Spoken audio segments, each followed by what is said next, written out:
সূরা ইয়াসিনের মধ্যে আবার আল্লাহ কি জানায় দিয়েছেন শোনেন, আল-ইয়াওমা নাখতিমু আলা আফওয়াহিহিম ওয়া তুকাল্লিমুনা আইদিহিম ওয়া তাশহাদু আরজুলুহুম বিমা কানু ইয়াকসিবুন। জোরে বলি আল্লাহু আকবার।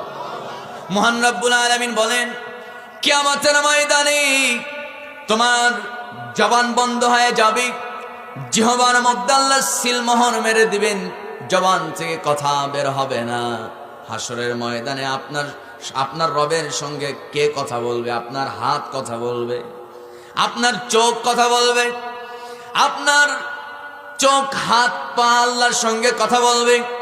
কিয়ামতের দিন আপনার হাত বলবে, আয় রাব্বে কারীম, আমি এই হাতে মক্তবের একটা কি বলে কায়দা হাতে নিয়া সকালবেলা ঠান্ডায় কাঁপতে কাঁপতে হাফেজ মাদ্রাসায় গিয়েছিলাম। সুবহানাল্লাহ কইতেছে। এবং আমি একটা দিন কায়দা পড়তে পড়তে হাতে পেলাম কোরআন। সব আপনার হাত জন্ম থেকে নিয়া মৃত্যু পর্যন্ত এই হাত কি করছে, কি বহন করেছে। যারা বিড়ি টানে বলবে, আল্লাহ ফ্রি টক টাইমে তোমার এই বান্দা বিড়ি টানছে। কি টানছে? সুখ টান। আছে না নাই? কথা বলেন, যারা বলেন আছে না নাই? এই সুখ টান টানে ক্লাস 3-র পোলাপানো। কোন ক্লাসে? ক্লাস 3-তে পড়ে। ও সুখ টান দেয়, বিড়ি টান মারে। আমার ভাইয়েরা, আপনি যদি ভালো কাজ করেন আপনার হাত আল্লাহর সঙ্গে সব বলে দেবে, খারাপ কাজ করলে সেটাও বলবে, কোনো কিছু ছাড় দেবে না। যেই জমিনে আপনি ভালো বা মন্দ খারাপ কাজ করেছেন, ওই জমিন সেদিন আল্লাহর সঙ্গে কথা বলবে।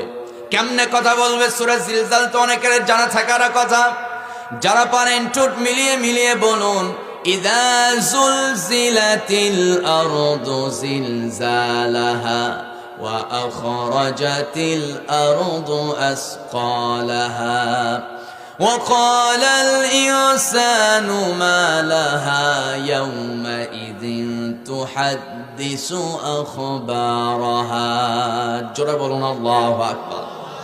মহান রব্বুল আলামিন বলেন, যখন প্রবল বেগে জমিনটারে আমি আল্লাহ ঝাঁকুনি দেব, প্রবল বেগে জমিনটাকে যখন প্রকম্পিত করা হবে, আমার বন্ধু আল্লাহ রব্বুল আলামিন বলেন, ওয়া আখরাজাতিল আরদু আসকালাহা, এই জমিন সেদিন আল্লাহকে সব বলে দেবে, হ্যাঁ রব, আমার উপরে থেকে এই বান্দা মানুষকে গুম খুন করার জন্য আয়না ঘর বানাইছিল।